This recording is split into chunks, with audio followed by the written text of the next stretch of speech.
సాధారణంగా మనకు ప్రస్తుతం ఉన్న విధానం ఏంటంటే రిప్రజెంటేషన్ ఆఫ్ పీపుల్స్ యాక్ట్ 1950-51 రెండు చట్టాలు ఉన్నాయి మనకి.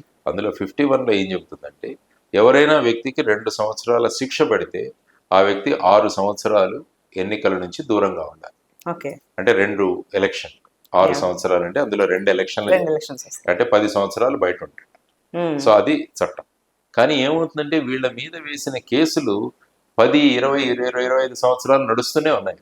అవి పరిష్కారం అవ్వట్లేదు. కానీ చాలా మంది అందుకే మేమే సూచించామంటే ఈ ఫైనల్ గా జడ్జిమెంట్ వచ్చే వరకు మీరు వెయిట్ చేయకండి. వీరి మీద గనక కోర్టులో చార్జెస్ ఫ్రేమింగ్ అంటారు, ఆరోపణలు గనక ఫ్రేమ్ చేయబడితే ఆ రోజు నుంచి మీరు 6 సంవత్సరాలు వాళ్ళని తీసుకోకండి. అప్పుడు ఏమవుతుందంటే ఈ కేసులు త్వరగా పరిష్కారం అవ్వడానికి వీళ్లే సహకరిస్తారు.